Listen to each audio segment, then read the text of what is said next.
प्यारे बच्चों नमस्कार, स्वागत है आपके अपने चैनल लक्ष्य गाइड में। तो आज की क्लास में हम पढ़ेंगे क्लास 12 हिंदी 50 VBI ऑब्जेक्टिव, जो कि हमारे 2026 एग्जाम के लिए बहुत ही इम्पोर्टेंट है। इसलिए आप सब इस क्लास को ध्यान से देखना और याद करते चलना। तो चलिए आज की क्लास को स्टार्ट करते हैं। तो हमारा पहला नंबर सवाल है, नूतन ब्रह्मचारी किसकी रचना है?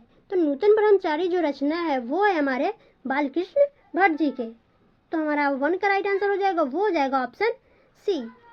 अगला नंबर सवाल देखते हैं, जयप्रकाश नारायण के बचपन का नाम क्या था? तो जयप्रकाश के बचपन का नाम था वो था बाउल। तो 2 का राइट आंसर हो जाएगा ऑप्शन बी। अगला नंबर सवाल देखते हैं, बोनार शाह ने नर को क्या माना है? तो बोनार शाह ने नर को माना है, वो माने हैं अरे। तो हमारा 3 का राइट आंसर हो जाएगा ऑप्शन बी।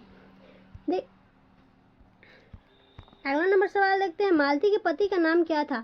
तो मालती के जो पति का नाम था वो था महेश्वर। तो हमारा 4 का राइट आंसर हो जाएगा ऑप्शन डी। यहाँ एक और क्वेश्चन भी बन सकता है, पूछा जाता है कि मालती किस पात्र की है? तो हम क्या लगाएंगे? मालती जो पात्र की है वो है रोज शीर्षक पाठ की है। तो हम अगर क्वेश्चन में ये पूछा जाएगा तो हम आसानी से लगा देंगे, इसलिए आप सब याद करते चलना। ओके। अगला नंबर सवाल है, कुलवीर सिंह और कुलतार सिंह भगत सिंह के कौन थे? तो कुलवीर सिंह और कुलतार सिंह जो थे वो थे भगत सिंह के भाई। तो हमारा 5 का राइट आंसर हो जाएगा ऑप्शन सी। अगला नंबर सवाल है, किस रचनाकार के कार्यक्षेत्र बिहार था? किस रचनाकार के कार्यक्षेत्र बिहार था? तो वो था हमारे जगदीश चंद्र माथुर के। तो ऑप्शन सी राइट आंसर हो जाएगा। अगला नंबर सवाल है, किस कहानी का शीर्षक पहले गैंग्रीन था? तो वो थे हमारे रोज शीर्षक के। तो 7 का राइट आंसर हो जाएगा ऑप्शन बी। अगला नंबर सवाल देखते हैं, कौन साहित्यकार नई कहानी आंदोलन के प्रमुख हस्ताक्षर थे? तो वो थे हमारे Mohan Rakesh. Option D right answer हो जाएगा। अगला नंबर सवाल देखते हैं, राम की शक्ति पूजन नामक कृति किसकी है? जो राम की शक्ति पूजन नामक कृति थी वो किनकी है, ये पूछा जा रहा है। तो वो थे हमारे सूर्यकांत त्रिपाठी निराला की। तो ऑप्शन ए राइट आंसर हो जाएगा। चलिए अगला नंबर सवाल देखते हैं, निम्नलिखित में कौन साहित्यकार राजकमल प्रकाशन में साहित्य सलाहकार थे? तो वो थे हमारे नामवर सिंह। तो ऑप्शन डी राइट आंसर हो जाएगा। चलिए अगला नंबर सवाल देखते हैं। अगला नंबर सवाल दिया गया है, निम्नलिखित में किस रचनाकार के मेघदूत नामक नाट्य संस्था की स्थापना की? तो वो थे हमारे ऑप्शन बी ओम प्रकाश वाल्मीकि। अगला नंबर पूछा जा रहा है, जूठन शीर्षक आत्मकथा के लेखक के भाइयों का नाम क्या था? इसमें भाइयों का नाम पूछा जा रहा है, तो वो होगा जसवीर और Janeshwar. Option B right answer हो जाएगा। चलिए अगला नंबर सवाल देखते हैं, थानू किस कहानी का पात्र है? तो थानू जो है वो है तिरिछ पाठ के, जिसके लेखक है उदय प्रकाश। तो हमारा 13 का राइट आंसर हो जाएगा, वो हो जाएगा ऑप्शन बी तिरिछ। अगला नंबर सवाल देखते हैं, निम्नलिखित में कौन सी रचना मलयज की नहीं है? यहाँ पूछा जा रहा है नहीं है, तो वो है, अक्सर एग्जाम में पूछा जाता है, जैसे अक्सर हम लोग एग्जाम में वो नहीं देखते हैं नहीं पूछ रहा है कि है पूछ रहा है, ऐसे आंसर लगा देते हैं। इसलिए क्वेश्चन को अच्छे से पढ़े फिर आंसर लगाए। तो यहाँ पूछा जा रहा है कि नहीं है, तो ऑप्शन बी हो जाएगा अबूतर कबूतर। अगला नंबर सवाल देखते हैं, दत्ता क्षेत्र के दुख किसकी रचना है? तो वो है उदय प्रकाश की। ऑप्शन सी राइट आंसर हो जाएगा। अगला नंबर सवाल देखते हैं, जय कृष्ण मूर्ति का जन्म किस राज्य में हुआ? जय कृष्ण मूर्ति का पूरा नाम है जिद्दू कृष्ण मूर्ति। तो यहाँ पूछा जा रहा है किस राज्य में इनका जन्म हुआ था? तो वो हुआ था आंध्र प्रदेश में। ऑप्शन बी राइट आंसर हो जाएगा। अगला नंबर सवाल देखते हैं, मलिक मोहम्मद जायसी किस काव्य परंपरा के कवि थे? मलिक मोहम्मद जायसी जो थे वो किस काव्य के कवि के मलिक मोहम्मद जायसी किस काव्य परंपरा के कवि थे? तो वो थे हमारे प्रेमाख्यानक। ऑप्शन बी राइट आंसर हो जाएगा। अगला नंबर सवाल है, निम्नलिखित में कौन कवि अर्थछाप में शामिल थे? तो वो थे Surdas. Option B right answer हो जाएगा। ऑप्शन बी राइट आंसर हो जाएगा। चलिए अगला नंबर सवाल देखते हैं, निम्नलिखित में कौन कृति सूरदास द्वारा रचित नहीं है? यहाँ पूछा जा रहा है कि कौन सी कृति सूरदास द्वारा रचित नहीं है, तो वो है Chitrarekha. Option A right answer हो जाएगा। अगला नंबर सवाल देखते हैं, हनुमान बाहुक नामक कृति किसकी है? हनुमान बाहुक कृति किसकी है? वो है तुलसीदास की। तो 20 का राइट आंसर हो जाएगा, वो हो जाएगा ऑप्शन बी। अगला नंबर सवाल देखते हैं, तुलसीदास के गुरु कौन थे? तुलसीदास जो थे उनके गुरु कौन थे? तो वो थे नरहरि दास। तो हमारा ऑप्शन सी राइट आंसर हो जाएगा। अगला नंबर सवाल देखते हैं, निम्नलिखित में कौन कवि राम भक्त थे? जो राम भक्त थे तो वो कौन थे, ये पूछा जा रहा है। तो वो थे हमारे नाभादास। Option D.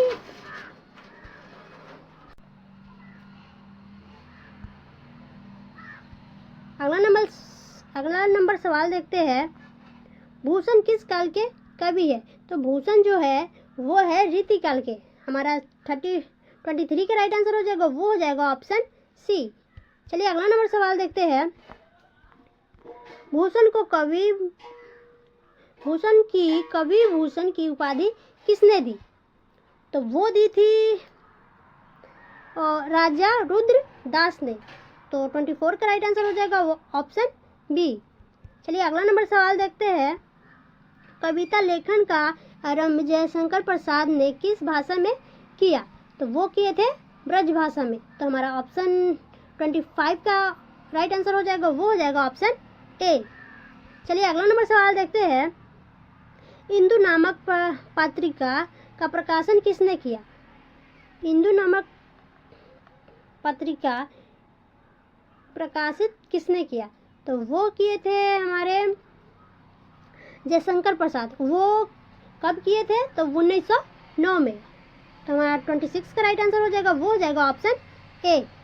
अगला नंबर सवाल देखते हैं, निम्नलिखित में कौन रचना छायावादी की प्रतिनिधि रचना है? तो वो है Kamayani. Option D right answer हो जाएगा।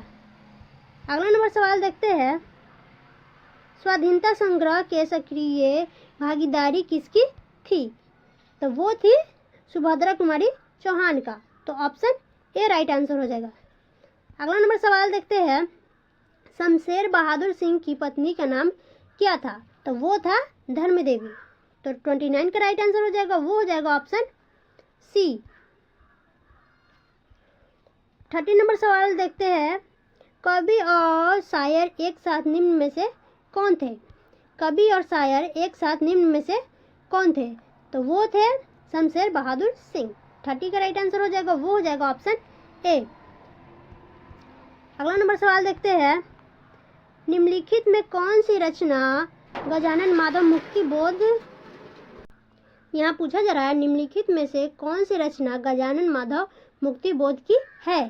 तो वो है काठ का सपना। तो ऑप्शन डी राइट आंसर हो जाएगा। अगला नंबर सवाल देखते हैं, हरचन्ना किसकी प्रतिनिधि है? हरचन्ना जो है वो किसकी प्रतिनिधि है? तो वो है खास आदमी का। ऑप्शन बी राइट आंसर हो जाएगा।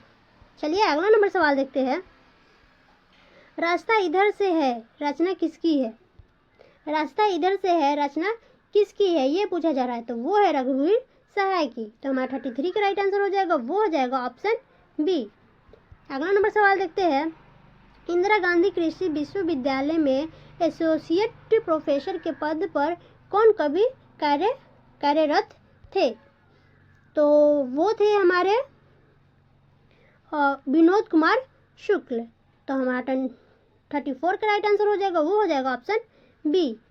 अगला नंबर सवाल देखते हैं, निम्नलिखित में किस कवि को दमयंती मोदी कवि शेखर सम्मान प्राप्त हुआ था? तो वो हुआ था विनोद कुमार शुक्ल को।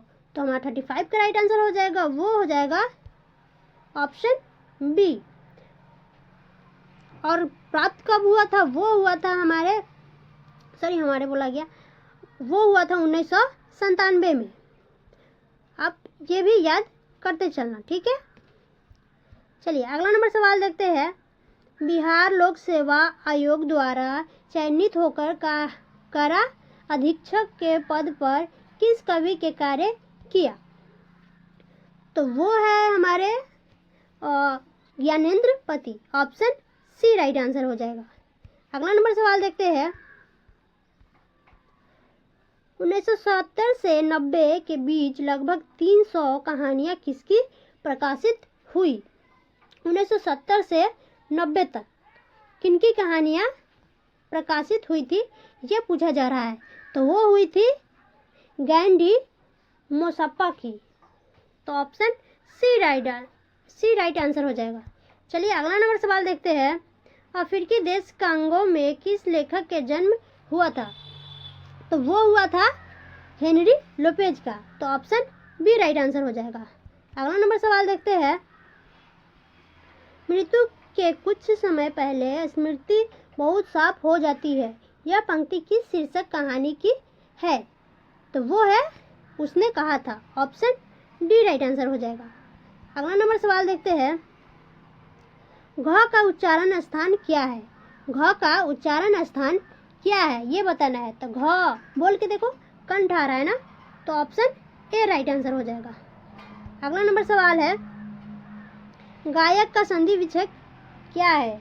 गायक जो है उसका संधि विच्छेद क्या है? तो वो है गौ जोर अक। तो ऑप्शन डी राइट आंसर हो जाएगा। 42 नंबर देखते हैं। नमक शब्द का विशेषण क्या है?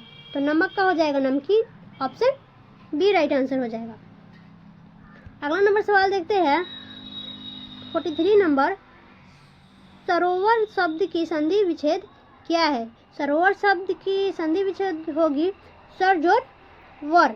तो ऑप्शन डी राइट आंसर हो जाएगा। अगला नंबर सवाल देखते हैं। निम्नलिखित में कौन शब्द द्वंद्व समास के उदाहरण है? निम्नलिखित में कौन शब्द द्वंद्व समास के उदाहरण है? तो वो है शिव और Parvati, Shiva Parvati. Option A right answer हो जाएगा। अगला नंबर सवाल देखते हैं। पसेरी शब्द कौन समास है? पसेरी जो शब्द है वो कौन सा समास है? तो वो है द्विगु। ऑप्शन सी राइट आंसर हो जाएगा। 46 नंबर सवाल देखते हैं। विराम शब्द में उपसर्ग है। विराम शब्द में उपसर्ग क्या है? तो वो है विराम शब्द में उपसर्ग क्या है? तो वो हो जाएगा ऑप्शन बी। पहले वाला जुड़ता है तो ऑप्शन बी हो जाएगा। ये 47 नंबर सवाल देखते हैं। अपयश शब्द में उपसर्ग क्या है? अपयश शब्द में उपसर्ग है वो है अप। तो ऑप्शन सी राइट आंसर हो जाएगा। अगला नंबर सवाल देखते हैं। लड़ाई शब्द में कौन प्रत्यय है? लड़ाई शब्द में कौन प्रत्यय है? तो लड़ाई में हो जाएगा ऑप्शन बी। अगला नंबर सवाल देखते हैं। हिंदी में लिंग कितने प्रकार के होते हैं? हिंदी में लिंग होते हैं वो होते हैं 2 प्रकार के। ऑप्शन ए राइट आंसर हो जाएगा। आज का लास्ट सवाल देखते हैं। हिंदी में कुल कितने स्वरनाम है? तो वो हो जाएगा ऑप्शन बी 11। चलिए आज के लिए इतना ही, फिर मिलते हैं अगले क्लास में। अगर आपको क्लास अच्छी लगी हो तो लाइक करना और नए जुड़ रहे हो तो सब्सक्राइब करना। चलिए मिलते हैं, तब तक के लिए बाय बाय।